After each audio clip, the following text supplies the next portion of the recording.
Krishnapada Paramhans परिव्राजकाचार्य अष्टोत्तर Shri श्रीमधीश divine grace अभयचरणारविंद भक्ति वेदांत स्वामी श्रील प्रभुपाद की जय। नित्य लीला प्रविष्ट ISKCON founder acharya saviour of the whole world Srila Prabhupada की जय। नामाचार्य हरिदास ठाकुर की ही जय। प्रेम से कहो श्री कृष्ण चैतन्य प्रभु नित्यानंदा श्री अद्वैत गदाधर श्रीवासादि गौर भक्त वृंद की जय। श्री श्री राधा श्याम सुंदर ललिता विशाखा गोप गोपिका श्याम कुंड राधा कुंड गिरि गोवर्धन की जय। श्री श्री गौरताही की जय। श्री श्री कृष्ण बलराम की जय। समवेत भक्त वृंद की जय। अनंत कोटि वैष्णव वृंद की जय। इस्कॉन वर्तमानाचार्य वृंद की जय। श्री पुरुषोत्तम अधिक मास 16वां दिवस महामहोत्सव की जय। गौर Premanandi all glory to assembled devotees, all glory to assembled devotees, all glory to assembled devotees, all glory to Sri Guru and Gauranga. हरे कृष्णा। तो मेरे पीछे बोले जय जय श्री चैतन्य जय नित्यानंद।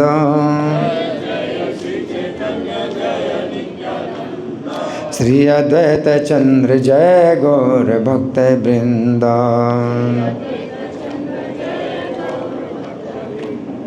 जय जय श्री चैतन्य जय नित्यानंद।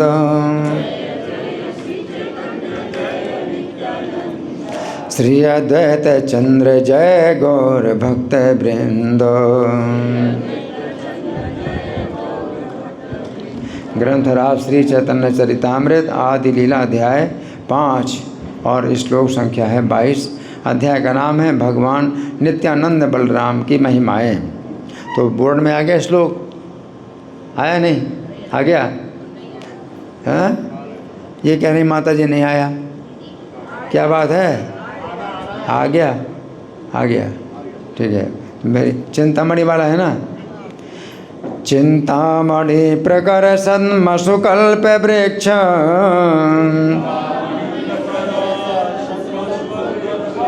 लक्षावृते सुसुरभि रभिपालयन्त लक्ष्मी सहस्रशत संभ्रम सेव्यमान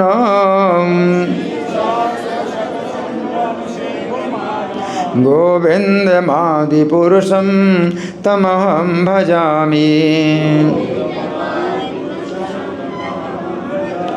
चिंतामणि प्रकर सन्मसुकल्प वृक्ष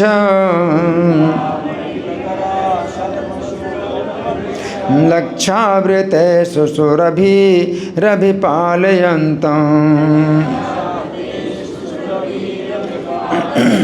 लक्ष्मी सहस्रशत संभ्रम सेव्यमानम् गोविन्दमादिपुरुषं तमहं भजामि। चिंतामणि प्रकर सन्मसुकल्प वृक्ष लक्षावृते सुसुरभि रभिपालयन्त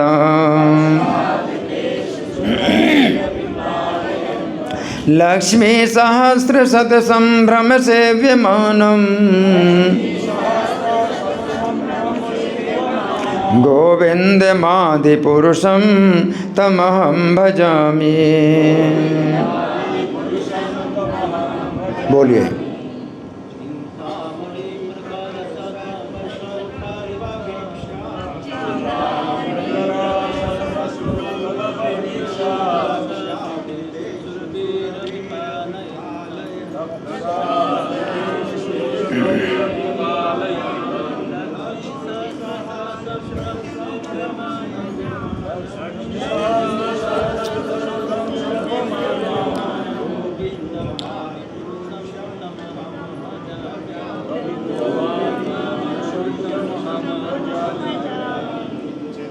चिंतामणि प्रकृशत्सु कल्पवृक्षः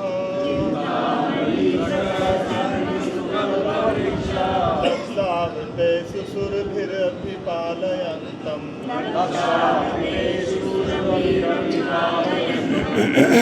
सहस्रसम्भ्रमं सेव्यमानम् गोविन्दमादिपुरुषं तमहं भजामि।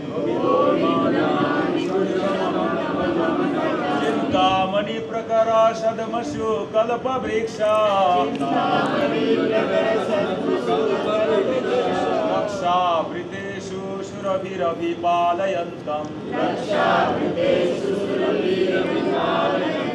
लक्ष्मी सहस्रसम्भ्रम सेव्यमाना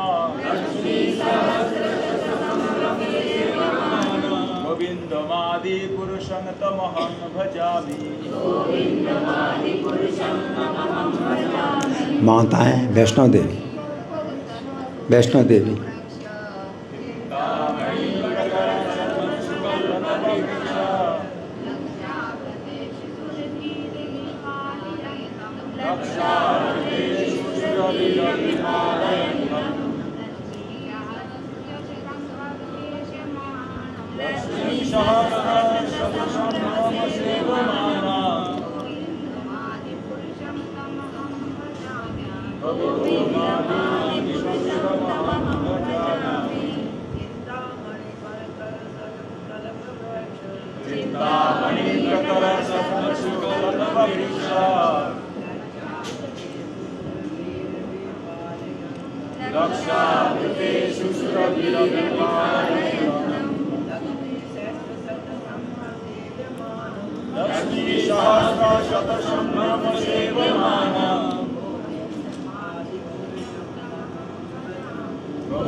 शब्दार्थ बोलिए। चिंतामणि, चिंतामणि प्रकर बने हुए सद्मसु आवासों में कल्प वृक्ष, कल्प वृक्षों के लक्ष्य लाखों से आवृतेषु घिरे हुए सुरभि, सुरभि गाँवों से अभिपालयन्तम चराते हुए लक्ष्मी भाग्य लक्ष्मियों के सहस्त्र हजारों का शत सैकड़ों से संभ्रम अत्यंत सम्मान सहित सेव्यमानम सेवित गोविंदम गोविंद आदि पुरुषम आदि पुरुष तम उनकी अहम मैं भजामी पूजा करता हूँ। अनुवाद। मैं उन आदि पुरुष भगवान गोविंद की पूजा करता हूँ जो समस्त इच्छाओं को पूर्ण करने वाली गौओं का चिंतामणियों से निर्मित और करोड़ों कल्प वृक्षों से घिरे अपने धाम में पालन करते हैं। उनकी सेवा में सदैव सैकड़ों हजारों लक्ष्मियाँ अत्यंत आदर एवं स्नेह के साथ तत्पर रहती हैं। हाँ, तो ये जो है श्लोक है और हमने इसका शब्दार्थ पढ़ा और अनुवाद पढ़ा, है ना। तो अभी थोड़ा समझेंगे श्लोक को। तो श्लोक अभी बना है ना, आपके सामने लिखा है। तो चिंतामणि प्रकर सद्मसु, है ना। तो यहाँ पर बताया गया गोविंदम आदि पुरुषम, आदि पुरुष गोविंद हैं जिनका मैं भजन करता हूँ। वे आदि पुरुष गोविंद हैं। क्या करते हैं? क्या करते हैं? सुरभि रभि पालयंतम, सुरभि गायों का पालन करते हैं। पालन करते हैं। कहाँ पालन करते हैं? सद्मसु, महलों में। बड़े बड़े महल हैं सद्मसु, और वे जो है महल कैसे हैं? चिंतामणि से निर्मित हैं। चिंतामणि के समूहों से निर्मित है। चिंतामणि इकट्ठी करके जो है ये महल बने हैं। सोचिए, यहाँ के जो घर मकान हैं वो बने होते हैं ईंट गारा सीमेंट से, वहाँ पर जो है चिंतामणि से बने हैं, चिंतामणि रत्न से महल बने हैं। चिंतामणि के जो है समूहों से जो है मिला करके इकट्ठी करके चिंतामणियों को इकट्ठी करके महल बने हुए हैं, है ना। चिंतामणि प्रकट सद्मसु, और वो जो सद्म है यानी घर हैं उनमें भगवान जो है क्या करते हैं, सुरभि का पालन करते हैं। यानी सुरभि गायें जो है वहाँ रहती हैं और भगवान उनकी सेवा करते हैं, पालन करते हैं, गौओं का पालन करते हैं। भगवान गोपाल हैं, तो गौओं का सबसे ज़्यादा महत्व है, क्योंकि भगवान जो है उनके सेवक हैं, उनको पालते हैं, इसलिए उनको गोपाल कहा जाता है। और वो गौ में उनकी जो गौशाला है, वो गौशाला जो है सामान्य नहीं, सबसे बढ़िया जो चिंतामणि से के समूहों से बने हुए भवनों में गौएं रहती हैं। गौओं का जो स्थान है सबसे बढ़िया है, सबसे बढ़िया स्थान गौओं का है। हाँ, अगर पालियंतम कहें कि चराते हैं तो चराते हैं तो फिर जंगल में चराते हैं, लेकिन यहाँ चराते नहीं हैं बल्कि पालन करते हैं। गौएं वहाँ रहती हैं और वहाँ जो है भगवान उन गौओं का पालन करते हैं उन भवनों में, है ना। और वो जो भवन है चिंतामणि के समूहों से निर्मित है और कल्प वृक्ष से जो है लाखों कल्प वृक्षों से वो जो है घिरे हुए हैं भवन, लाखों कल्प वृक्षों से घिरे हुए भवन हैं। और फिर ये तो पहली बात हुई चिंतामणि की कि चिंतामणि से निर्मित भवन है, और दूसरी बात हुई कल्प वृक्ष से जो है लाखों कल्प वृक्षों से घिरे हुए वो भवन है। और फिर तीसरी बात क्या हुई, लक्ष्मी सहस्त्र शत संभ्रम सेव्यमानम, लक्ष्मियाँ जो है उनकी सेवा में लगे हैं। और शत सहस्त्र है, सहस्त्र शत 1000 100, तो 1000 का मतलब कितना हुआ, 1 लाख नहीं 10 लाख है, 100,000 1 लाख, हाँ सहस्र शत 100,000 1 लाख, तो लाखों हैं, लाखों लक्ष्मियाँ भगवान की सेवा में लगे हैं। तो भगवान गौओं की सेवा में लगे हैं और लक्ष्मियाँ भगवान की सेवा में लगी हैं। तो भगवान गौओं के सेवक हैं और लक्ष्मियाँ भगवान के सेवक हैं, है ना। तो ये लक्ष्मियाँ जो है संभ्रम से विमानम, संभ्रम पूर्वक सेवा करती हैं भगवान गोविंद की। किस प्रकार से सेवा करती हैं कि कहीं हमें निकाल ना दें सेवा से, तो वो संभ्रम उनको भय रहता है कि सेवा से कहीं हमें छुट्टी ना दे दें, उनको डर है, लक्ष्मियों को डर है। इस भौतिक संसार में लक्ष्मी की एक कृपा दृष्टि पाने के लिए लोग कितनी तपस्या करते हैं, पूजा पाठ करते हैं एक कृपा दृष्टि पाने के लिए। और तो भी लक्ष्मी की जो कृपा दृष्टि बड़ी चंचल होती है कि कभी पड़ी और फिर जो है नहीं पड़ती है, तो फिर वो चली जाती है लक्ष्मी। और वहाँ पर भगवान की सेवा में वो डर करके सेवा करती, कहीं हमें छुट्टी ना दे दें, सेवा से छुट्टी ना मिल जाए, है ना। तो गौओं को कितना महत्व है, उनके भवन जिनमें गौएं रहती हैं वो कैसे भवन है। और कल्प वृक्ष चिंतामणि से बने भवन है और कल्प वृक्षों से घिरे हुए भवन, है ना। तो यहाँ जो है ये बताया गया है कि ऐसे गोविंद का मैं भजन करता हूँ। तो प्रभुपाद का तात्पर्य पढ़ने से पहले भक्ति सिद्धांत सूत्री का तात्पर्य हम सुनेंगे। प्रभुपाद के गुरु महाराज हैं, तो उन्होंने क्या बताया है। एक तो चिंतामणि की व्याख्या की, चिंतामणि क्या होती है ना। तो चिंतामणि भक्ति सिद्धांत सूत्री कह रहे हैं कि जिस प्रकार से भौतिक जगत को माया देवी बनाती है, भौतिक जगत की रचना माया देवी करती है, तो 5 जड़ तत्वों से बनती है। ये भौतिक जगत 5 जड़ तत्वों से बनता है, जड़ है, चेतन नहीं है। पृथ्वी जल अग्नि वायु आकाश, ये 5 जड़ तत्व हैं जिनसे सब बना हुआ है पूरा भौतिक जगत। हमारा शरीर भी, सबके शरीर जड़ तत्वों से बना है ना।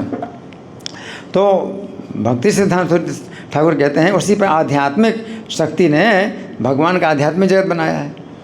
ये भौतिक शक्ति ने भौतिक जगत बनाया है, तो 5 जड़ तत्वों से बनाया है, और आध्यात्मिक शक्ति से ने भगवान का आध्यात्मिक जगत बनाया है, तो चिन्मय रत्नों के द्वारा बनाया है। चिन्मय रत्न जड़ नहीं है। ये जो चिंतामणि रत्न है ये जड़ नहीं है, चिन्मय है। चिन्मय का मतलब है जिनमें पूरा ज्ञान रहता है, संपूर्ण ज्ञान है, चेतन वस्तु है। वहाँ पर कोई जड़ वस्तु तो है ही नहीं, वहाँ पर कोई जड़ वस्तु नहीं है, चेतन है। इस चिंतामणि रत्न भी जो है चेतन है। चेतन का मतलब है सब कुछ देखते हैं, सुनते हैं, बोल भी सकते हैं, पूर्ण चेतन है ना। तो चिंतामणि से जो है सब भवन बने हुए हैं वहाँ के हैं। फिर वो लिख रहे हैं भक्ति सिद्धांत सरस्वती ठाकुर, गोलोक के परम प्रभु के धाम के निर्माण में जो चिंतामणि प्रयुक्त होती है वो पारस पत्थर से कहीं अधिक दुर्लभ और सार्थक होती है। पारस पत्थर जो यहाँ मिलता है तो वो भी बहुत दुर्लभ है। पारस पत्थर क्या होता है कि लोहे से अगर स्पर्श कर दो तो सोना बन जाए, लोहा सोना बन जाए, वो पारस पत्थर है। लेकिन तो भी पारस पत्थर तो जड़ है। ये चिंतामणि जो है ये क्या है, चेतन है। तो पारस पत्थर में और शक्ति कुछ नहीं है, लोहे को सोना बना देगी। अगर आपको भोजन चाहिए हैं तो क्या करोगे, सोना तो नहीं खा सकते ना। तो चिंतामणि तो जो है हर प्रकार की जो भी आप सोचते हैं वो सब चीज़ जो है मिल जाएगी। तो पारस पत्थर से ज़्यादा दुर्लभ और कीमती क्या है, चिंतामणि। चिंतामणि आपकी चिंता को समझ लेगी, आपकी चिंता को दूर करेगी। आपको बिना बोले भी चिंतामणि आपके पास है तो बिना कहे आपकी चिंता समझ जाती है, क्योंकि वो चेतन वस्तु है और वो चीज़ जो है मिल जाएगी, आपको दे देगी। आपको चिंतामणि अगर आपके पास है तो आप सोचते हैं कि मेरे पास एक भवन आ जाए, बहुत बढ़िया भवन, तो भवन मिल जाएगा, तुरंत भवन बन जाएगा। मेरे पास सैया मिल जाए, बहुत बड़ी सैया है, वो मिल जाएगी, है ना। उसको चाहिए आपको कि इतना जो है सोना चाहिए, इतना जो है रत्न चाहिए, हैं, या जो है कोई भी चीज़ चाहिए, है ना, खाने की हर चीज़। तो चिंतामणि से जो है बिना कहे आपकी चिंता मात्र से ही जो है वो प्रदान कर देगी। चिंतामणि है वो चेतन है, वो जड़ वस्तु नहीं है। आपके मन की बात को समझ करके आपकी इच्छा पूरी करेगी वो चिंतामणि। उन चिंतामणियों से बने तो भवन है वहाँ, है ना। तो यहाँ चिंतामणि की जो है बात यहाँ उन्होंने समझाई। फिर कल्प वृक्ष, जो कल्प वृक्षों से, लाखों कल्प वृक्षों से घिरे उनके भवन है। चिंतामणि से निर्मित भवन है और ये भवन लाखों कल्प वृक्षों से घिरे हैं। तो कल्प वृक्ष क्या है? कल्प वृक्ष, यहाँ जो कल्प वृक्ष होते हैं ये केवल 4 प्रकार के फल देते हैं, धर्म, अर्थ, काम, मोक्ष। धर्म का मतलब है आप अधर्म के रास्ते पर ना चलें, आपको ऐसी बुद्धि मिल जाएगी कल्प वृक्ष के द्वारा कि आप धर्म के रास्ते पर चलेंगे। धर्म, अर्थ का मतलब है आपकी जो भी जो धन की आवश्यकता है वो पूरी हो जाएगी, और काम का मतलब इंद्रिय तृप्ति की इच्छा है वो पूरी हो जाएगी, और मोक्ष का मतलब है जन्म मरण के बंधन से छूटने की इच्छा है तो आप छूट जाएंगे। तो कल्प वृक्ष 4 प्रकार के फल देते हैं। लेकिन जो ये गोलोक धाम के जो कल्प वृक्ष हैं ये 4 प्रकार के फलों से ऊपर 5वां जो फल है वो देते हैं प्रेम, कृष्ण प्रेम। कृष्ण प्रेम के फल देते हैं। ये कृष्ण प्रेम जो है पंचम पुरुषार्थ है बताया गया है। जो कृष्ण प्रेम का जो फल है वो ये प्रदान करते हैं कल्प वृक्ष गोलोक धाम के, है ना। तो मोक्ष से बहुत ऊपर है। जो भक्त लोग हैं वो ना तो धर्म चाहते हैं, ना अर्थ चाहते हैं, ना काम चाहते हैं, ना मोक्ष चाहते हैं, वो क्या चाहते हैं? कृष्ण प्रेम, है ना। तो वो कृष्ण प्रेम के फल प्रदान करते हैं। तो यहाँ बताया कि कृष्ण के धाम के कल्प वृक्ष दिव्य प्रेम रूपी अनगिनत स्वादिष्ट फल अर्पित करते हैं। ऐसे स्वादिष्ट फल, कृष्ण प्रेम के स्वादिष्ट फल अर्पित करते हैं। और फिर कामधेनु जो गौवें रहती हैं, इन भवनों में गौवें रहती हैं, तो कामधेनु, है ना, तो इस भौतिक संसार में जो कामधेनु है ना, तो वो क्या करती है कि दुहे जाने पर ही दूध देती है। जब दुहोगे तब दूध देगी। तो उसमें भी बहुत बड़ा गुण है कि जितना चाहो उतना वो दोहन करो और दूध मिल जाएगा आपको, और आपको स्टोर करने की ज़रूरत नहीं है। स्टोर करना मतलब तो इसमें दूध ख़राब ना हो जाए तो कितना आपको जो है करना पड़ता है इंतज़ाम कि उसको जो है फ्रीज़र में रखो, करो, है ना। तो उसमें जितना आप दोहन करोगे उतना दोहेगा और स्टोरेज उसके जो है शरीर में रहता है तो दूध खराब होता ही नहीं, जब चाहो तब ताज़ा दूध। तो ये कामधेनु है। परंतु वहाँ की जो कामधेनु गाय है, गोलोक धाम की कामधेनु गाय है, वो प्रेम के फव्वारे के रूप में ऐसे दूध के सागर छलकाती है, दूध के समुद्र निकलते हैं। कैसे? फव्वारे के रूप में, बिना दोहे, दूध के फव्वारे के रूप में, जो शुद्ध भक्तों की संपूर्ण भूख प्यास को मिटा देने वाले चिन्मय आनंद की बौछार करते हैं। भूख प्यास सब मिट जाती है उसमें, वो दूध की जो बौछारें होती हैं। तो ये 3 चीज़ें हैं इस श्लोक में। तो पहली चीज़ तो है चिंतामणि, उसको समझ लो क्या है। और दूसरी चीज़ क्या है?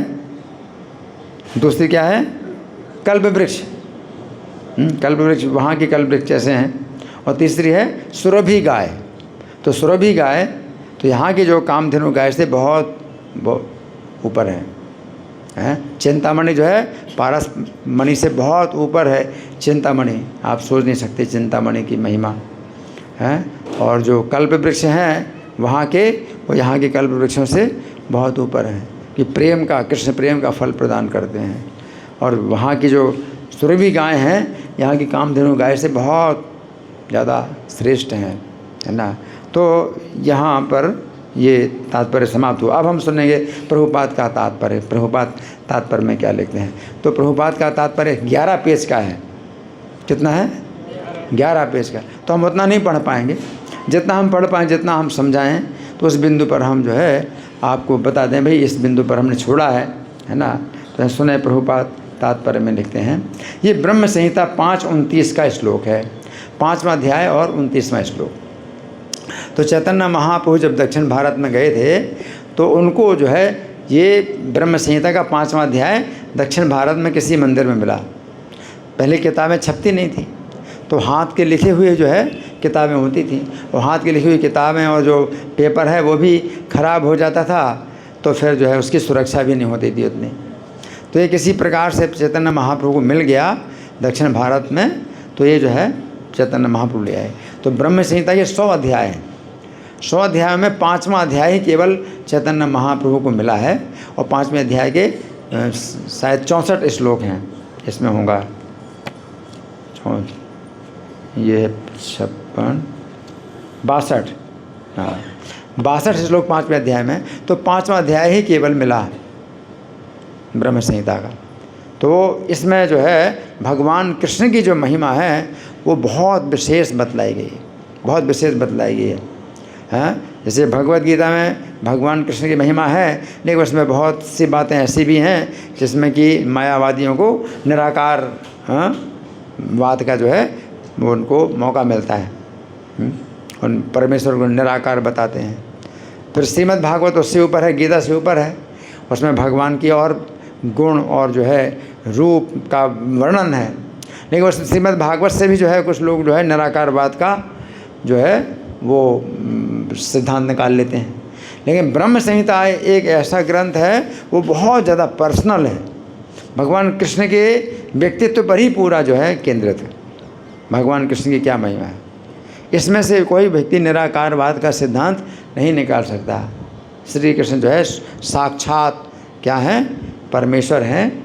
और जो निराकार नाम की जो चीज़ है वो भगवान कृष्ण से बहुत ही दूर है ना।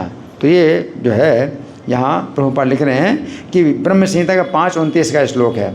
आगे कृष्ण के धाम का ये विवरण हमें उस दिव्य स्थान के विषय में निश्चित जानकारी देता है जहाँ का जीवन न केवल सनातन ज्ञानमय और आनंदमय है। हाँ, केवल इतनी नहीं है, पहले तो इसको समझो कि वहाँ का जीवन कैसा है, सनातन है, ज्ञानमय, आनंदमय। वहाँ का जीवन कैसा है, सनातन है हमेशा, मतलब वहाँ बुढ़ापा नहीं है, मृत्यु नहीं है, कभी भी बुढ़ापा और मृत्यु नहीं है, हैं हमेशा जो है। अगर बुढ़ापा है भी तो वो आनंद के लिए बुढ़ापा है, मृत्यु तो है ही नहीं।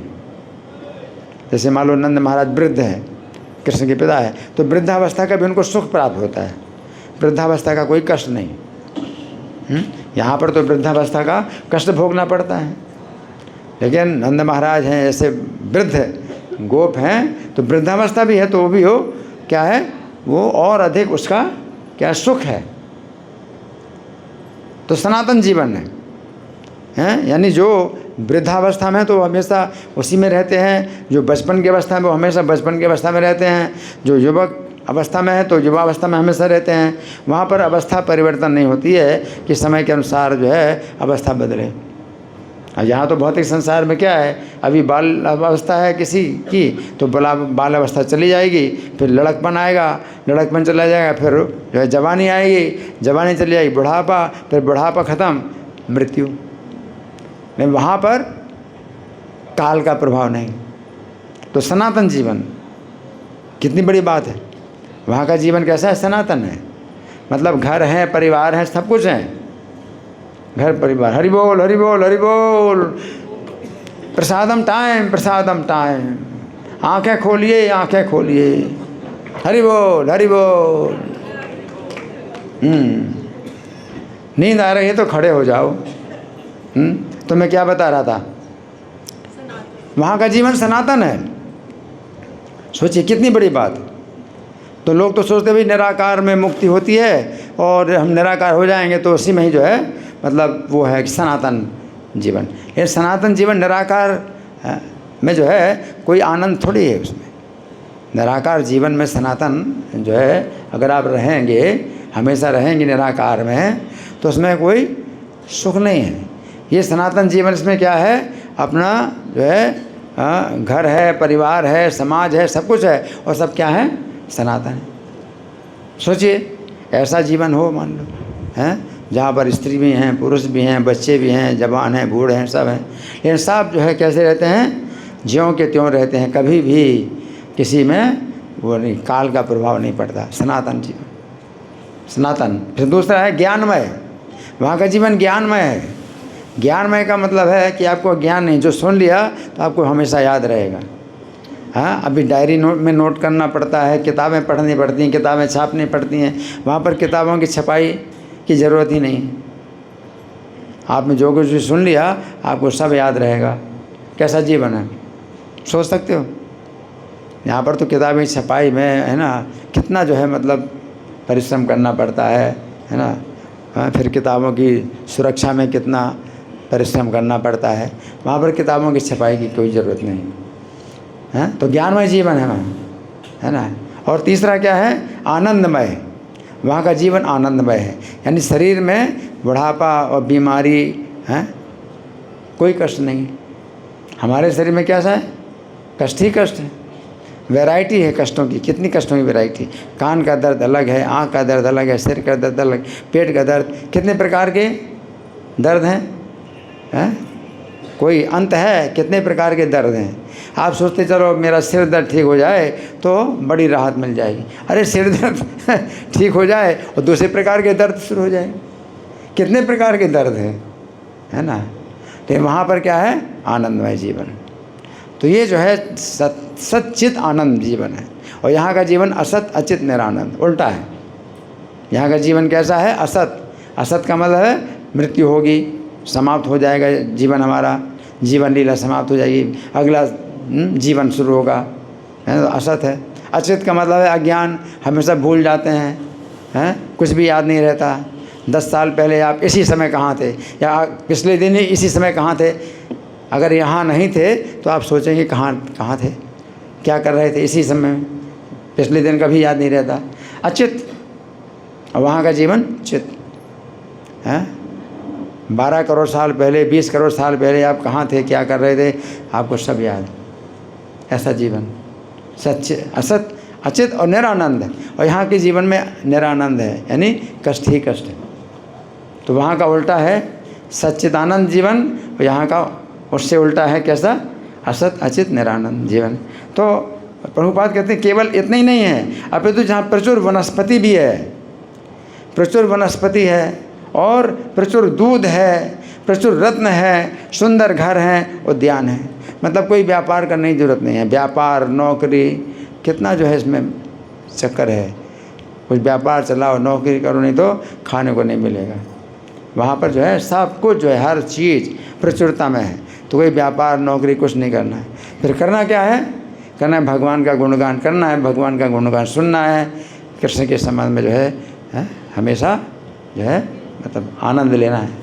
कृष्ण की लीलाएं साक्षात भगवान लीलाएं करते हैं वहाँ पर, है ना। हरि बोल हरि बोल हरि बोल।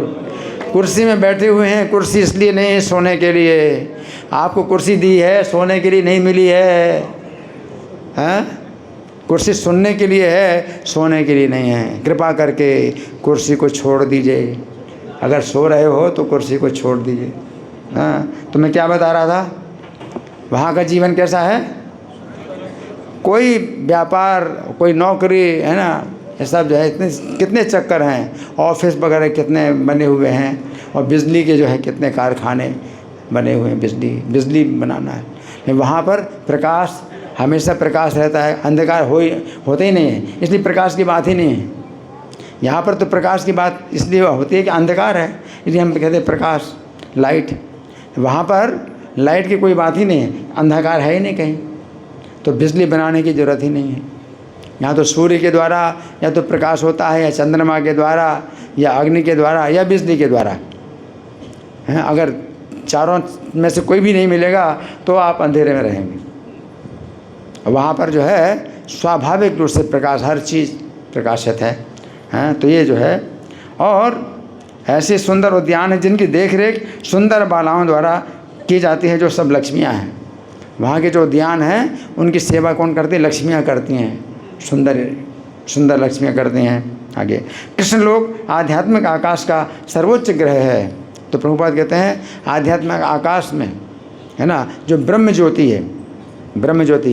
है ना, तो उसमें जो है असंख्य लोक हैं, और सबसे ऊपर कौन सा है लोक? कृष्ण का लोक। कृष्ण लोक सबसे ऊपर है, जिनका वर्णन श्रीमद् भागवत में हुआ है। ब्रह्मा जी को आत्म साक्षात्कार के प्रारंभ में नारायण की कृपा से वैकुंठ लोकों का दिव्य दृश्य दिखाया गया था। तो श्रीमद् भागवत में वैकुंठ लोक का जो है वर्णन आता है कि ब्रह्मा जी ने वैकुंठ लोक देखा, कि वैकुंठ लोक में कैसे लोग होते। तो वैकुंठ लोक में जो है भगवान का ऐश्वर्य है, और गोलोक धाम में भगवान का क्या है? माधुर्य, अंतर यही है। वो भी सच्चिदानंद जीवन वहाँ है वैकुंठ में और गोलोक में। लेकिन गोलोक में भगवान कृष्ण सबके बहुत निकट होते हैं, जैसे सखा मित्र की तरह रहते हैं भगवान, या पुत्र की तरह रहते हैं, है ना, और उनके सेवक भी उनके साथ में रहते हैं बहुत से। तो बहुत निकटता है भगवान के साथ में गोलोक धाम में, और वैकुंठ में जो है भगवान के साथ दूरी है, क्योंकि वो स्वामी हैं। लक्ष्मी जी सेवा करती हैं, सबको सेवा करने का अधिकार नहीं मिलता वैकुंठ में। तो गोलोक धाम की विशेषता यह है कि सबको भगवान कृष्ण के साथ में मिलना, बातचीत करना, और जो है चलना फिरना सब होता है ना। तो ये अंतर है। आगे, बाद में कृष्ण की कृपा से उन्हें कृष्ण लोक का भी दिव्य दृश्य दिखाया गया। ये दिव्य दृश्य टेलीविज़न में चंद्रमा से प्राप्त होने वाले प्रसारण की भांति है। जैसे चंद्रमा में जब अंतरिक्ष यात्री गए थे तो उन्होंने प्रसारण किया, तो टीवी में आए कि वो चंद्र यात्री क्या कर रहे हैं, है ना। वैसे तो वो चंद्रमा में नहीं गए, लेकिन उन्होंने दिखाया ऐसा है। अमेरिका के जो चंद्र यात्री थे, 3 चंद्र यात्री थे, तो वो जो है मतलब दिखा रहे हैं कि हम चंद्रमा में पहुंच गए। तो प्रभुपाद ने मान लिया, चलो चंद्रमा में पहुंच गए। तो चंद्रमा से आप प्रसारण कर रहे थे तो टीवी में आया, टीवी में सबके टीवी में आया। उस समय क्या आया कि चंद्रमा में वो पहुंच गए हैं और अपने अंतरिक्ष यान से उतरे हैं, वहाँ पर झंडा लगाया है, झंडा गाड़ा है। तो ये सब जो है दिखाया उन्होंने। तो चंद्रमा से प्रसारण उन्होंने किया, तो यहाँ सब के घर में जितने टीवी लगे थे तो सबने टीवी में देखा।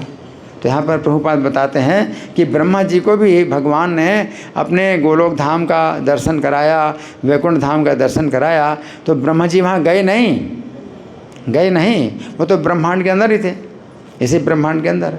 और ये ब्रह्मांड जो है क्या है? ब्रह्म का मतलब बड़ा, अंड माने अंडा, एक बड़े अंडे की तरह है, पूरा बंद है।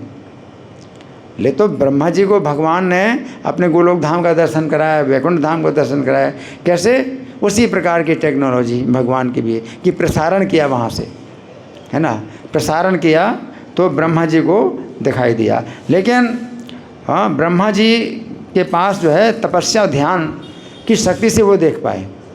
अंतर ये है कि यहाँ तो जो है भाई जिसके घर में टीवी लगा है तो टीवी की स्क्रीन में दिखाई देगा। अगर प्रसारण करें, जैसे मान लो अमेरिका से वो कुछ मैच, खेल, क्रिकेट का मैच है, प्रसारण कर रहे हैं तो सबके टीवी में दिखाई देगा वो मैच, है, जिसके पास टीवी की मशीन है उसको दिखाई देगा, है ना। लेकिन भगवान की टेक्नोलॉजी ऐसी नहीं है, कोई मशीन का उसमें प्रयोग नहीं होता है।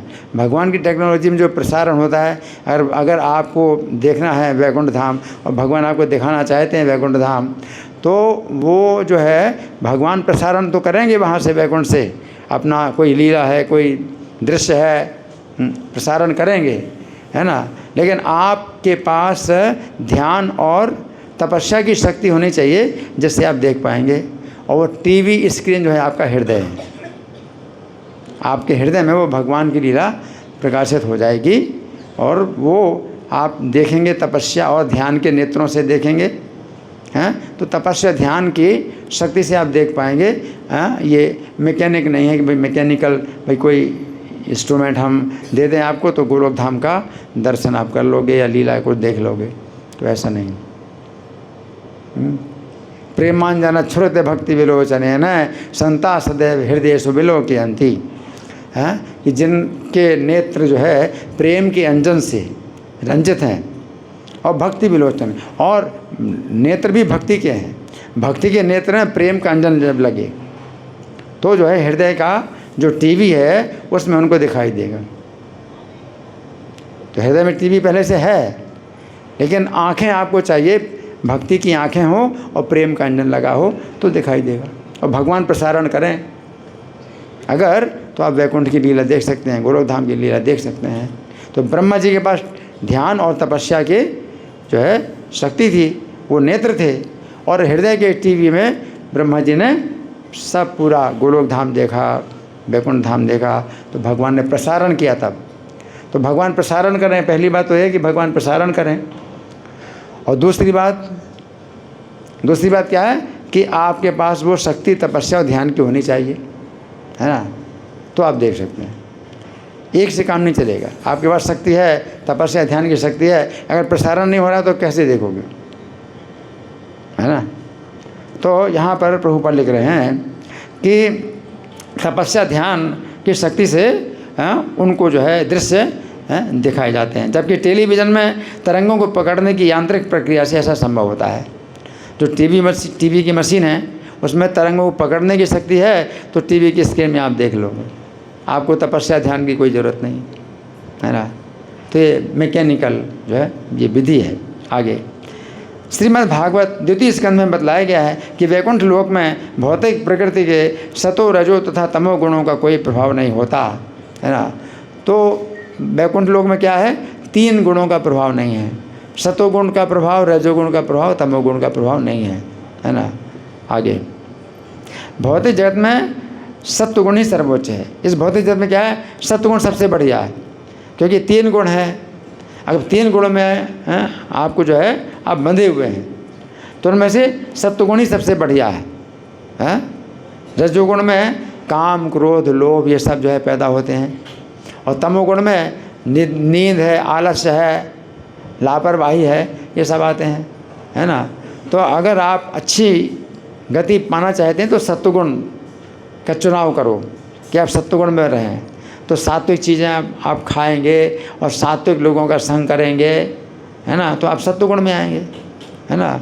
जब नित्यम भागवत सेवया, है ना, तो उसमें बताया गया है कि तथा रजस तमो भावा काम लोभादयसी।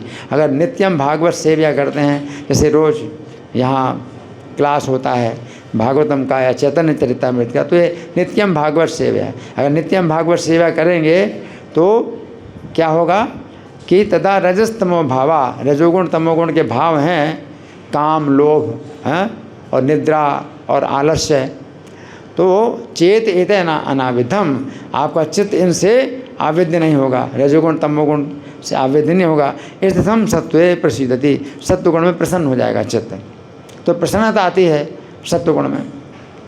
तो सत्वगुण की बहुत आवश्यकता है। भक्ति की विधि में सबसे पहले जो आपको धरातल पर आना है वो सत्वगुण का धरातल है। फिर उसके आगे और नित्यम भागवत सेवा करते रहेंगे तो भगवान के तत्व का विज्ञान भी प्राप्त हो जाएगा। तो सत्वगुण से भी ऊपर भगवान का तत्व विज्ञान। तो यहाँ पर बताया गया है कि भौतिक जगत में सत्वगुण ही सर्वोच्च है, जो सच्चाई, मानसिक संतुलन और शुचि, इंद्रिय संयम, सरलता, आवश्यक ज्ञान, ईश्वर में श्रद्धा, वैज्ञानिक ज्ञान इत्यादि विशेषताओं से युक्त है। सत्वगुण में क्या होता है? एक तो सच्चाई रहती है हमेशा। आप सत्य को जानने की कोशिश करते हैं और सत्य को समझने की कोशिश करते हैं, सत्वगुण में है। और क्या है? मानसिक संतुलन, आप अपने मन को भी कंट्रोल कर लेते हैं। मन की तरंगें होती बहुत सी, उनको आप नियंत्रित कर सकते हैं। और तीसरा शुचि, पवित्रता आती है सत्वगुण में, आपके विचार पवित्र होते हैं। और इंद्रिय संयम, इंद्रियों का भी संयम हो जाता है। इंद्रियां डिमांड करती हैं कि मुझे ये भोग चाहिए, मुझे वो भोग चाहिए, तो इंद्रिय संयम हो जाता है। सरलता, सत्वगुण में सरलता का भी गुण अपने आप आ जाता है। और आवश्यक ज्ञान, जो भी आवश्यक ज्ञान आपकी आवश्यकता होती है ज्ञान की, तो आपको ज्ञान प्राप्त हो जाता है। हाँ, ईश्वर में श्रद्धा, ईश्वर के प्रति आपकी स्वाभाविक रूप से क्या होगी? श्रद्धा होगी कि ईश्वर हैं, परमेश्वर हैं। तो ये विशेषताएं सत्वगुण में। आगे फिर भी ये सारे गुण काम, वासना तथा अपूर्णता से मिश्रित रहते हैं। भौतिक जगत में सत्वगुण शुद्ध नहीं होता। काम, वासना यानी रजोगुण थोड़ा सा रहता ही है। और अपूर्णता का मतलब तमोगुण, तमोगुण भी कुछ मिलावट रहती है। अगर मिलावट ना हो रजोगुण तमोगुण की, तो सत्वगुण फिर जो है गुण नहीं कहलाएगा, वो शुद्ध सत्व कहलाता है। गुण का मतलब बंधन है ना। तो सत्वगुण, रजोगुण, तमोगुण, गुण का मतलब बंधन। जो जीवात्मा है ये 3 गुणों से बंधा हुआ है शरीर के साथ। है अविनाशी जो जीवात्मा है ये नश्वर शरीर के साथ बांधा गया है 3 गुणों के द्वारा। तो गुण का मतलब बंधन। निबध्नन्ति महाबाहो देहे देहिनम अव्ययम्। अविनाशी जो जीवात्मा है उसको ये विनाशशील नश्वर शरीर से बांधते हैं 3 गुण। लेकिन अगर रजोगुण तमोगुण ना रहे तो वो सतोगुण फिर नहीं कहलाता, वो शुद्ध सत्व कहलाता है। फिर गुण नहीं है, फिर बंधन नहीं है, आप शरीर से फिर बंधे नहीं हैं, है ना। तो 3 गुणों से ऊपर, तो उसको 3 गुणों से ऊपर कहा जाता है। गुणानेता न तीन देहि देह समद्भवान, 3 गुणों से अतीत हो जाता है। जन्म मृत्यु जरा दुख है विमुक्तो अमृतम अश्नुते। तो इसी जीवन में ही वो जन्म मरण के जो है बंधन से वो छूट जाता है। तो शरीर छूटता है लेकिन उसका जो है वो शरीर का कोई कष्ट नहीं होता, मृत्यु का कष्ट नहीं होता। तो मृत्यु के कष्ट से वो ऊपर उठ जाता है।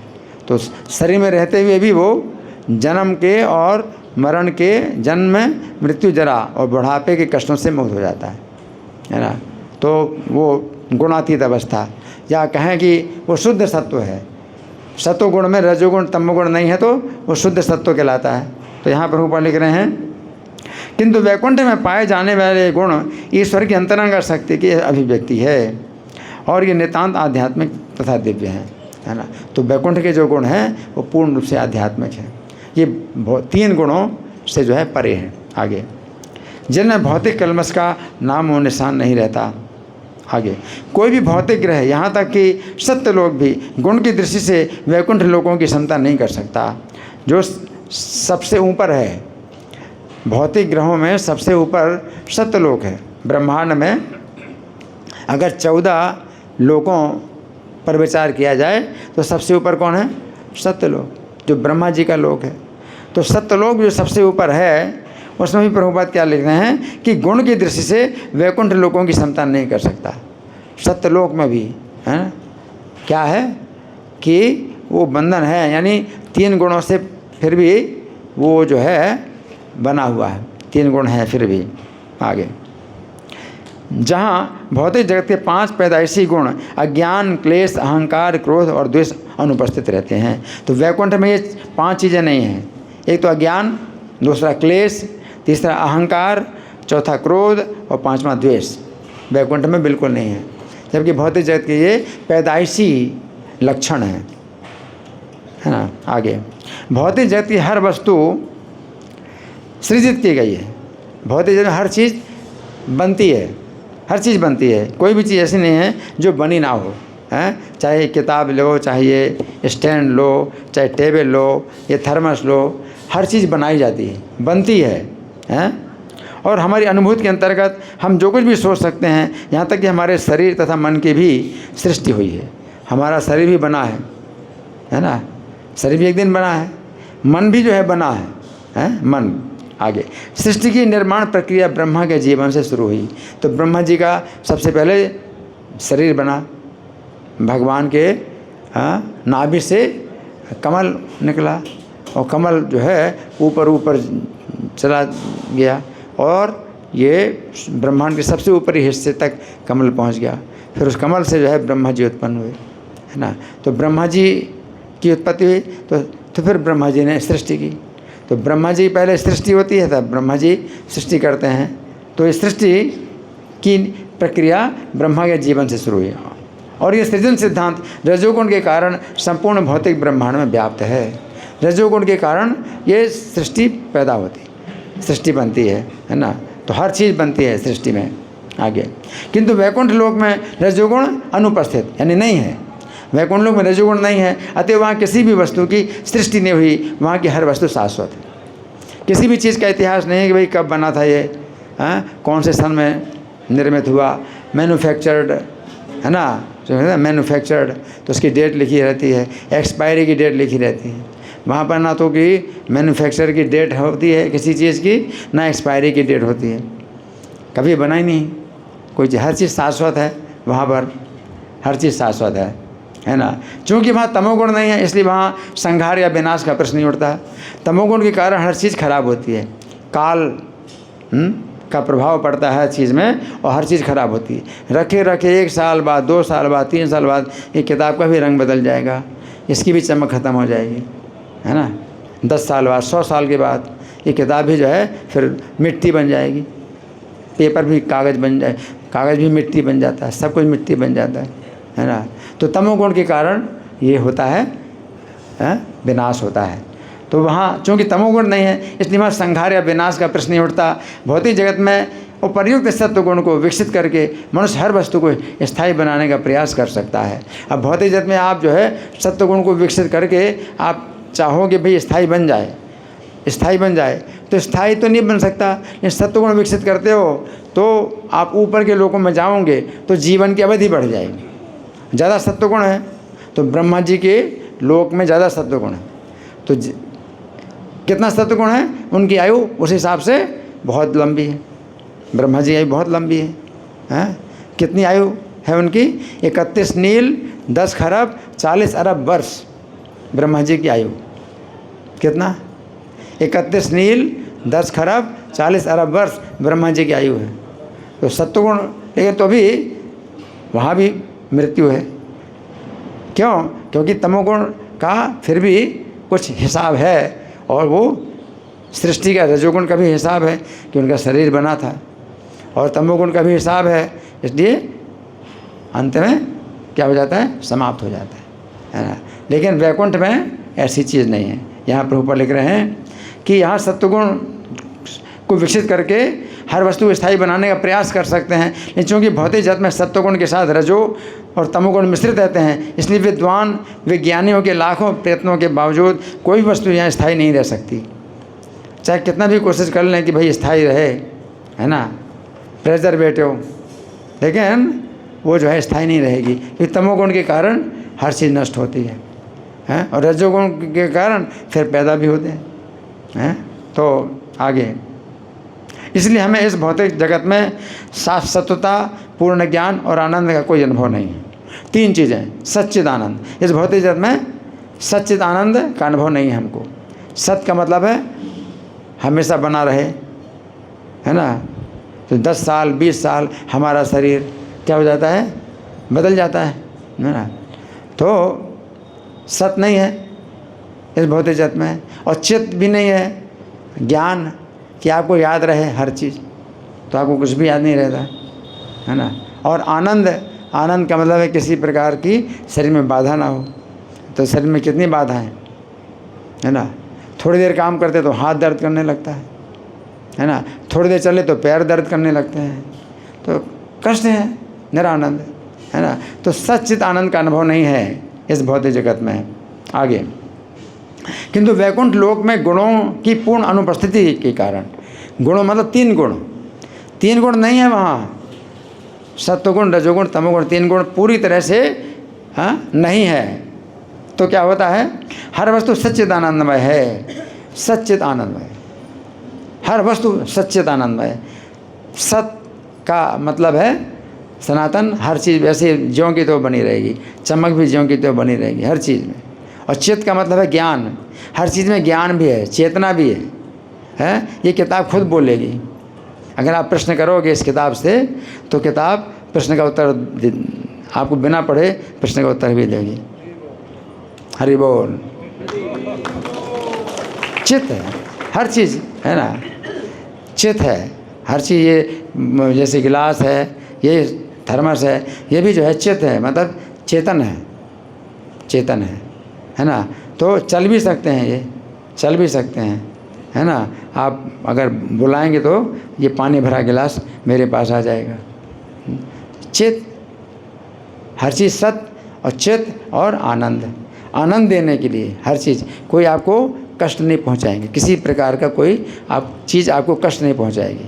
यहाँ तो कष्ट मिलता है, अगर मान लो थोड़ा टेबल से टकरा गए तो उसी में ही दर्द शुरू हो जाता है क्योंकि ये तो जड़ वस्तु है ना, लेकिन वो टेबल है आप टकराएंगे लेकिन वो आपको टकराने नहीं देगी, वो आपको जो है बड़े आराम से रोक देगी, है ना। तो यहाँ पर कोई दुर्घटना होती नहीं, किसी प्रकार की, किसी प्रकार का भी कष्ट नहीं होता। हर चीज़ में क्या है, हर चीज़ वहाँ, हर वस्तु बोल सकती है, हर वस्तु बोल सकती है। किताब भी बोल सकती है ना, ये स्टैंड भी बोल सकता है ना, ये घड़ी भी बोल सकती है। हर चीज़ बोल सकती है, चल सकती है और सुन सकती है, हर चीज़। वहाँ की चीज़ कैसे है कि कोई चीज़ जड़ नहीं है, जड़ वस्तु कुछ है ही नहीं, हर चीज़ है। और अनंत काल तक परम आनंद में अस्तित्व में देख सकती है, और अनंत काल तक परम आनंद में वो रहेगी, हर चीज़ आनंद, परम आनंद दे सकती है। आगे, ऐसी स्थिति होने से देश और काल का भूत वर्तमान भविष्य रूप में वहाँ कोई प्रभाव नहीं होता कि भूतकाल में ऐसा था, पहले ऐसे थे, अब बदल गए, है ना। कहते हैं अब 10 साल में आप तो बिल्कुल बदल गए। वहाँ पर कोई भी भूत वर्तमान भविष्य का कोई अंतर नहीं होता है कि आप 10 साल के बाद जो है ऐसे नहीं रहोगे जैसे अब दिखाई दे रहे। जितने भी चेहरे दिखाई दे रहे हैं 10 साल पहले या 20 साल पहले ऐसे चेहरे थे ही नहीं। अभी चेहरे जो दिखाई दे रहे हैं 10 साल 20 साल के बाद ये चेहरे ऐसे नहीं दिखाई देंगे, सब बदल जाएंगे, सब कुछ बदलता है ना। तो वहाँ पर जो है ऐसा कुछ भी नहीं है। भूत वर्तमान भविष्य में कोई अंतर नहीं पड़ता है। 10 साल बाद 20 साल बाद भी आप ज्यों के त्यों वैसे ही रहेंगे।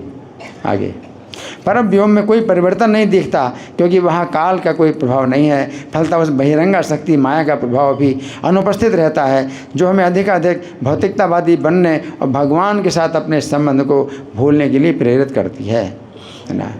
तो हमने यहाँ तक पाठ किया है जहाँ प्रभुपाद बता रहे हैं कि वहाँ पर बहिरंगा शक्ति माया का प्रभाव नहीं पड़ता। माया का मतलब है जो नहीं है और वो दिखाई देती है। जैसे माया है ना, तो जैसे पतंगा है तो माया उसको जो है क्या दिखाती है, अग्नि में बहुत सुख मिलेगा। आग को देखता है पतंगा तो माया देवी उसको क्या विचार पैदा करती है, इस आग में तुम जाओगे तो तुम्हें बहुत सुख मिलेगा, और आग में एकदम जाता है, क्या होता है, नष्ट हो जाता है। वहाँ सुख थोड़ी, वो तो भयानक दुख, मृत्यु है वहाँ पर। माया जो है इस प्रकार से हम सब लोगों को जो है इस प्रकार से दिखाती। स्त्री पुरुष के संबंध बड़ा सुख दिखाई पड़ता है, स्त्री पुरुष के संबंध में बहुत दुख मिलता है, और मृत्यु का जो है बहुत कष्ट होता है उसी कारण से। लेकिन स्त्री पुरुष के संबंध दिखाई पड़ता है कि बहुत सुख। तो माया का प्रभाव, तो यहाँ वहाँ पर जो है माया का प्रभाव नहीं है, क्योंकि वहाँ पर हर चीज़ सुख, सच्चा सुख हर चीज़ में मिलता है, हर चीज़ में सच्चा सुख है। तो फिर माया है ही नहीं कि भाई कि सुख दिखाई देगा और सुख नहीं है, दुख है, तो माया का प्रभाव है ही नहीं, वहाँ माया नहीं है। जैसा दिखाई पड़ता है वैसे ही है हर चीज़, है ना। तो यहाँ प्रभुपाद लिखते हैं कि माया का प्रभाव नहीं है। अधिकाधिक भौतिकतावादी बनने भगवान के साथ अपने संबंध को भूलने के लिए प्रेरित करती है कि कोई जीव सोचे कि भगवान से स्वतंत्र होकर के मैं सुखी हो सकता हूँ। जो जीव है वो जब माया का प्रभाव पड़ता है तो क्या सोचता है, भगवान से अलग होकर के मैं सुखी हो सकता हूँ, मुझे क्या ज़रूरत है मंदिर जाने की, और हरे कृष्णा वाले जो है इतना जप करते रहते हैं, कीर्तन करते हैं, मंगल आरती में उठते हैं, मुझे क्या ज़रूरत है, मैं ऐसे ही सुखी हूँ। ये लोग जो है अपने जीवन को बर्बाद कर रहे हैं, अपना जीवन बर्बाद करते हैं, हरे कृष्ण का जाप करते रहते हैं, जीवन बर्बाद कर रहे हैं। तो वो लोग जो है भौतिकतावादी ऐसे सोचते हैं कि हम भगवान से जितना संबंध भूल जाएं, भगवान से जितना दूर हो जाएं, उतना हम सुखी हो जाएंगे। माया जो है भौतिकतावादी आपको बनाती है, ऐसे सोचते हैं। भाई इस्कॉन के मंदिर में कभी नहीं जाना, क्योंकि वो लोग जो है फिर ब्रेन वॉश करेंगे आपको। इस्कॉन के मंदिर कभी नहीं जाना, दूसरे मंदिर में चले जाओ, दर्शन कर लो, थोड़ा चरणामृत ले लो, बस ठीक है। इस्कॉन के मंदिर में जो है वो घेर लेते हैं, फिर जो है पकड़ लेते हैं, फिर ब्रेन वॉश करते हैं, फिर तुम्हारा दिमाग पूरा बदल देंगे और फिर तो अपना घर परिवार छोड़ दोगे और तुम जो है जीवन भर के लिए तुम क्या हो जाओगे, नरक, तुम्हारा जीवन भर नरक बन जाएगा। और हम जो है बहुत सुखी हैं, हम बहुत सुखी रहेंगे। और जीवन के बाद क्या है, अगला जीवन ही नहीं है। एक ये भी माया का जो है ऐसा प्रभाव है। इस जीवन के बाद अगला जीवन है ही नहीं, इसलिए जितना जियो उतना सुख से जियो, मरने के बाद किसने देखा है, क्या जीवन है। तो भौतिकतावादी विचार इसी प्रकार के होते हैं। तो भौतिकतावादी बनने के लिए और भगवान के साथ अपने संबंध को भूलने के लिए माया देवी हमको प्रेरित करती है। तो भगवान के धाम में वो माया का प्रभाव नहीं है। प्रत्येक जीव जो है भगवान के साथ सुख का अनुभव करता है और हमेशा वो भगवान को भूलने की बात भी नहीं सोचता, है ना। तो यहाँ तक हमने जो पाठ किया है ये पेज नंबर 421 का पहला पैरा है, जहाँ की अंतिम शब्द है प्रेरित करती है।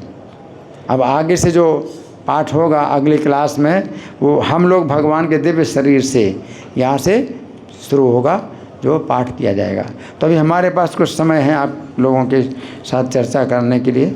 समय तो नहीं, फिर भी कुछ समय जो है हम चाहते हैं कि करें आपके साथ में।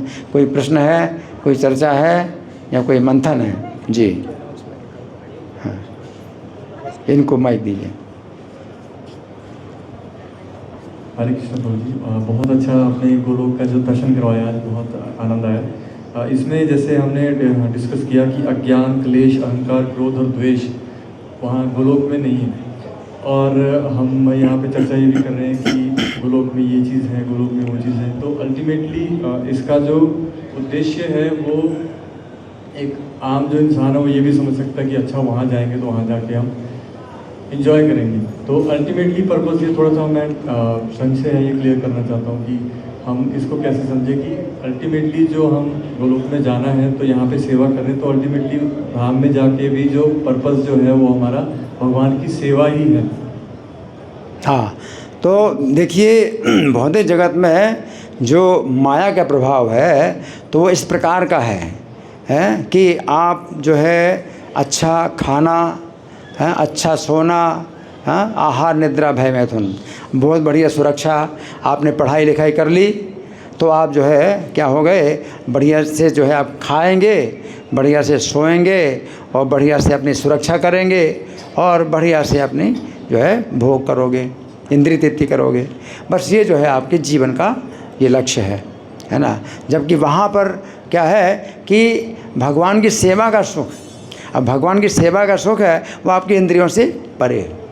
सुखम आत्यंतिकम यत्तद् बुद्धि ग्राह्यम अतीन्द्रियम। भगवान के साथ जो प्रेम संबंध होता है, भगवान के साथ जो सुख होता है तो वो क्या होता है, शुद्ध बुद्धि के द्वारा प्राप्त होता है।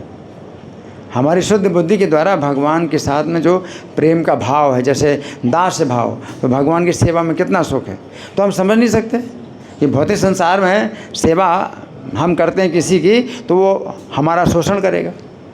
जिस व्यक्ति की आप सेवा करोगे वो आपका शोषण करने की कोशिश करेगा, है ना। तो आप सेवा का आपको जो है कुछ भी अनुभव नहीं है कि ऐसी भी सेवा होती है जिसमें सुख मिलता है, बहुत सुख मिलता है। तो भगवान की सेवा में जो है बहुत सुख मिलता है। जीवे सुख हो कृष्ण नित्य दास, कृष्ण का नित्य दास। और कृष्ण को प्रसन्न करने से आपको असली प्रसन्नता का अनुभव होगा। आप जितना भी अपने को खुश करना चाहो आप खुश नहीं हो सकते। तो जो सिद्धांत है वो ये है कि जैसे दर्पण में है आपका जो प्रतिबिंब है उसको अगर आप हंसाएं तो आप हंसा नहीं सकते, आप हंसेंगे तो वो हंसेगा, है ना। उसी प्रकार से भगवान को अगर आप हंसाते हैं तब आप हंस सकते हैं, और भगवान को अगर प्रसन्न नहीं करते तो आप प्रसन्न हो ही नहीं सकते, चाहे जितना भी आप सुख के उपाय कर लो। आप सुख की वस्तुओं को आप इकट्ठा कर सकते हैं लेकिन सुख नहीं पा सकते जब तक आप भगवान को सुखी नहीं करते, है ना। तो वहाँ का सिद्धांत वो है कि जितना आप भगवान को सुख देंगे तो आपको सुख मिलेगा। तो वो अचिंत्य है, अपने चिंतन की सीमा से परे। तो हम भक्ति के द्वारा जब अपनी चेतना को शुद्ध करते हैं तो फिर हमें वो सुख जो है इस जीवन में प्राप्त होने लगता है, और फिर उसमें हम जो है आगे सत्वगुण में आते हैं। सत्वगुण में आते हैं तो आपको जो है वो ये ज्ञान और ये सिद्धांत आपको समझ में आएगा, है ना। और जब आप ये जो है 4 नियमों को तोड़ते हैं, मांसाहार, व्यभिचार, जुआ, नशा, तो मस्तिष्क के सूक्ष्म तंतु आपके नष्ट होते हैं। तो आपको ये ज्ञान समझ में आएगा नहीं। हम शरीर नहीं हैं, शरीर के अंदर जीवात्मा है, तो ये भी जो है लोग समझ नहीं पाते। पढ़ाई लिखाई में इतने उन्नति कर गए लेकिन चूँकि व्यभिचार, मांसाहार, जुआ, नशा करते हैं तो आध्यात्मिक ज्ञान उनको समझ में नहीं आता कि हम शरीर नहीं हैं, हम आत्मा हैं। तो ये सब चीज़ें जो है हमें तपस्या के द्वारा, जीवन में हम तपस्या करें, हैं 4 नियमों का पालन करें, हरे कृष्ण मंत्र का जाप करें और आप श्रवण करें भागवतम का, तो आपको धीरे धीरे आप सतोगुण में आएंगे और ये सिद्धांत समझ पाएंगे, है ना। तो वही चीज़ होती है कि जब रजोगुण तमोगुण, आज की जो शिक्षा है वो रजोगुण तमोगुण को बढ़ावा देती है, हैं। तो रजोगुण तमोगुण को बढ़ावा देती, भाई खाने का सुख है जितना बढ़िया खाओ आप, और सोने का सुख बढ़िया सो, हैं, अपनी सुरक्षा करो, अच्छे जो है घर मकान का, अच्छे कपड़े, बस इन चीज़ों में जो है वो लोग रजोगुण तमोगुण में है तो वो जो है इस सिद्धांत को समझ नहीं सकते। ठीक है जी। और कोई प्रश्न है माता जी तरफ से? माता जी अंतिम प्रश्न है, इसके बाद फिर प्रद्युम्न प्रिया प्रभु को सूचना देंगे। ये माता जी हैं, हरि बोल। ये माता जी।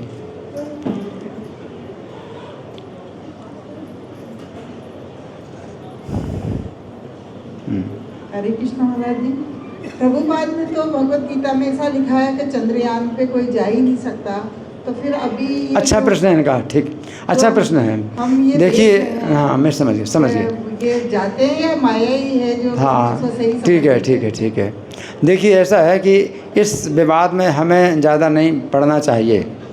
अगर प्रभुपाद ने बताया तो कोई भी यान जो है चंद्रमा तक नहीं पहुंच सकता, कि 36 लाख किलोमीटर ऊपर है चंद्रमा। लेकिन अगर मान लो पहुंच गए, उनका चंद्रयान पहुंच भी गया, तो उसमें कोई आदमी नहीं पहुंचा। भारत ने चंद्रयान पहुंचा दिया अपना, लेकिन कोई आदमी नहीं पहुंच पाया। वहाँ का तापमान -300 डिग्री, -300 डिग्री। तो उनके वहाँ के जो यंत्र थे उन्होंने जो छोड़े थे जिससे कि प्रसारण होगा चंद्रमा का, वो भी ख़त्म हो गए, नष्ट हो गए। नो, इतना परिश्रम करने के बावजूद जो है, अब वो प्रैक्टिकल बता रहे हैं कैसा है। तो -300 डिग्री सेंटीग्रेड में आपका शरीर तो जीवित रहेगा नहीं।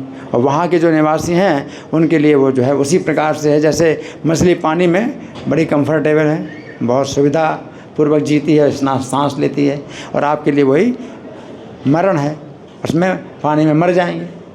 तो इसी प्रकार से चंद्रमा में जीवन तो हर जगह है ना, लेकिन जो है वहाँ का शरीर आपको पाना चाहिए। चंद्रलोकम अवाप्नोति, गीता में बताया, गीता के पाठ से कोई व्यक्ति जो है चंद्रलोक भी मतलब जा सकता है। लेकिन चंद्रलोक जाने के लिए इस शरीर छोड़ करके हम उस प्रकार का शरीर प्राप्त करेंगे चंद्रलोक जाने के लिए। तो इसमें हमें विवाद में पढ़ना नहीं, लेकिन यही है कि इस भौतिक शरीर जो आपका है ये पृथ्वी के लिए उपयुक्त है, तो जहाँ के लिए शरीर आपका उपयुक्त है वहीं पर ही आप रह पाएंगे, दूसरे स्थानों में आप रह नहीं सकते। ठीक है जी, धन्यवाद। तो प्रद्युम्न प्रिया प्रभु कुछ सूचना देंगे आप।